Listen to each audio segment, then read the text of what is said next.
बिस्मिल्लाहिर्रहमानिर्रहीम स्टूडेंट्स, आज हम स्टार्ट करेंगे sixth name reaction, Claisen-Schmitt reaction या क्लेजन रिएक्शन भी इसको बोल देते हैं। The Claisen-Schmitt reaction consist of the condensation between an aromatic aldehyde or ketone having no alpha hydrogen atom and aliphatic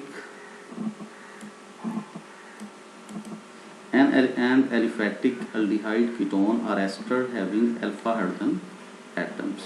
In the presence of dilute alkali, near about 10% sodium hydroxide को इसमें catalyst के तौर पे आप use कर सकते हैं। Form and alpha beta unsaturated compound, जिससे जो प्रोडक्ट बनेगा अल्फा बीटा अनसैचुरेटेड कंपाउंड जो है ये डेवलप होगा। अच्छा जी, इसमें इसका जो रिएक्शन है, रिएक्शन में ये देखें कि ये बेंजल्डिहाइड है और ये बेंजल्डिहाइड ऐसा अल्डिहाइड है जिसके पास अल्फा हाइड्रोजन एटम अवेलेबल नहीं है। ये एरोमेटिक अल्डिहाइड है with no alpha hydrogen atom. और ये एसिटाल्डिहाइड है, ये एक एलिफैक्टिक अल्डिहाइड है जिसके पास अल्फा हाइड्रोजन एटम अवेलेबल है। Dear students, alpha hydrogen atom क्या होता है? कार्बोनाइल वाला जो कार्बन है, कार्बोनाइल ग्रुप वाला ये कार्बन, इसके साथ जो कार्बन होगा इसको अल्फा कार्बन, और अल्फा कार्बन के साथ जो हाइड्रोजन अटैच होंगे उनको अल्फा हाइड्रोजन कहेंगे। तो इस एसिटाल्डिहाइड के पास अल्फा जो हाइड्रोजन है वो मौजूद है। ये एलिफेटिक अल्डिहाइड है और ये एरोमेटिक अल्डिहाइड है जिसके पास अल्फा कार्बन तो है, इस कार्बोनाइल ग्रुप के वाले कार्बन के साथ कार्बन तो है लेकिन इस कार्बन के साथ कोई हाइड्रोजन नहीं है। तो ये रिएक्शन होगा, सोडियम हाइड्रोक्साइड इसमें पार्टिसिपेट करेगा एज ए कैटालिस्ट, और ये एक alpha beta unsaturated aromatic aldehyde जो है ये कंपाउंड बन जाएगा। इसको अल्फा बीटा क्यों कहेंगे? क्योंकि इस जिन दो कार्बन के दरमियान डबल बॉन्ड है वो अल्फा और बीटा कार्बन हैं। ये अल्फा कार्बन, ये बीटा कार्बन, इस हवाले से इसको अल्फा बीटा अनसैचुरेटेड कंपाउंड जो है वो बोल देते हैं। मैकेनिज्म जो है, मैकेनिज्म का फर्स्ट स्टेप ये है कि जो इसमें बेस था, जो कैटलिस्ट था, बेस था, जो रिएक्शन जिसने स्टार्ट करना है, सोडियम हाइड्रोक्साइड ये आयनाइज होगा, सोडियम कैटाइन बनेगा और हाइड्रोक्साइड एनाइन बनेगा। सेकंड स्टेप में ये जो हाइड्रोक्साइड एनाइन है ये aliphatic aldehyde which is acetaldehyde, इसके अल्फा कार्बन के ऊपर मौजूद अल्फा हाइड्रोजन पे अटैक करेगा और ये कार्बन हाइड्रोजन बॉन्ड ब्रेक होगा और इलेक्ट्रॉन्स इस कार्बन पे शिफ्ट हो जाएंगे, कार्बन पे नेगेटिव चार्ज, और यहाँ पे प्रोटॉन निकलेगा और ये हाइड्रोक्साइड आयन प्रोटॉन को कैप्चर करेगा और वाटर बन जाएगा और ये इनोलेट आयन जो है ये बन जाएगा। अच्छा जी, इसका जो थर्ड स्टेप है, थर्ड स्टेप में ये कि ये इनोलेट एनाइन जो है ये अपने इस कार्बन के ऊपर अनशेयर्ड इलेक्ट्रॉन की मदद से जो एरोमेटिक अल्डिहाइड है इसके कार्बन के ऊपर अटैक करेगा, कार्बोनाइल ग्रुप के कार्बन पे अटैक करेगा और ये पाई बॉन्ड ब्रेक होगा, इलेक्ट्रॉन ऑक्सीजन पे शिफ्ट हो जाएंगे, ऑक्सीजन पे नेगेटिव चार्ज और इस कार्बन पे पॉजिटिव चार्ज।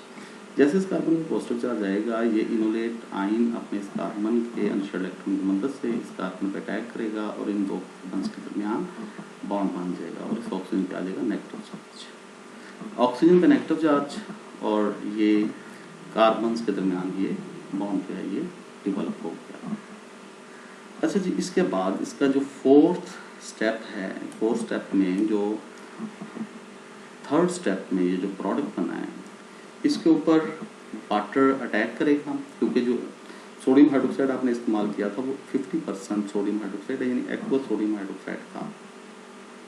और ये वाटर जो है इसका H और OH का बॉन्ड जो है वो ब्रेक होगा, हाइड्रोजन और ऑक्सीजन बॉन्ड ब्रेक होगा, इलेक्ट्रॉन ऑक्सीजन पे जाएंगे, हाइड्रोक्साइड एनाइन बनेगा, प्रोटॉन डेवलप होगा।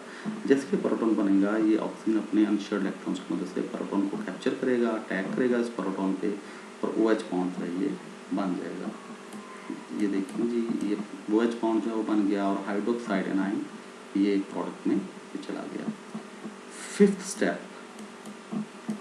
स्टेप ये है कि जो फोर्थ स्टेप का ये जो प्रोडक्ट बनना है और साथ ही हाइड्रोक्साइड एनाइन बनना है, इसमें ये होगा कि ये वाला जो कार्बन है, ये वाला कार्बन जो है इसका एक हाइड्रोजन प्रोटॉन की शक्ल में ये हाइड्रोक्साइड एनाइन जो है इस पे अटैक करेगा और ये प्रोटॉन की शक्ल में यहाँ से निकलेगा।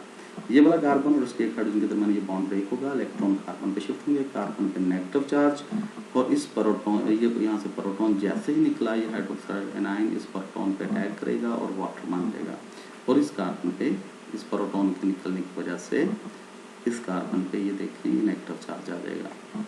फिफ्थ स्टेप के बाद 6th स्टेप। अच्छा जी, 5th स्टेप का ये जो प्रोडक्ट बनना है जिसमें कार्बन पे ये नेगेटिव चार्ज, अब इसमें कार्बन ऑक्सीजन बॉन्ड ये ब्रेक होगा, इलेक्ट्रॉन ऑक्सीजन पे शिफ्ट हो जाएंगे, यानी हाइड्रोक्साइड आयन यहाँ से एनायन यहाँ से निकलेगा और इस कार्बन पे पॉजिटिव चार्ज आ जाएगा। जैसे इस कार्बन पे पॉजिटिव चार्ज आया, ये वाला कार्बन अपने अनशेयर्ड इलेक्ट्रॉन्स की मदद से यहाँ पे अटैक करेगा और बॉन्ड डेवलप कर देगा, यानी इस कार्बन और इस कार्बन के दरमियान यहाँ पे बॉन्ड बन जाएगा, डबल बॉन्ड डेवलप हो जाएगा और हाइड्रोक्साइड आयन यहाँ से निकल जाएगा। ये वही हाइड्रोक्साइड आयन है जिसने शुरू में रिएक्शन को स्टार्ट किया था, वो आपको वैसे को वैसा मिल जाएगा। तो ये जो प्रोडक्ट है that is alpha beta unsaturated aldehyde हमें मिलेगा, क्योंकि अल्फा कार्बन और बीटा कार्बन के दरमियान डबल बॉन्ड है, तो इस वजह से इसको अल्फा बीटा अनसैचुरेटेड कंपाउंड, तो ये कंपाउंड अल्डिहाइड है, तो इसको लिए इसको अल्डिहाइड कह देंगे। डियर स्टूडेंट्स, ये आज के लेक्चर का काम हुआ। स्टूडेंट्स, मैं आपको ये छोटे छोटे लेक्चर जो है वो बना के दे रहा हूँ एक एक रिएक्शंस के मैकेनिज्म के, ताकि इसको डाउनलोड करना जो है वो आसान हो और रिकॉर्डिंग भी इससे ज़रा आसान हो जाती है। अच्छा जी, अल्लाह हाफिज़ स्टूडेंट्स।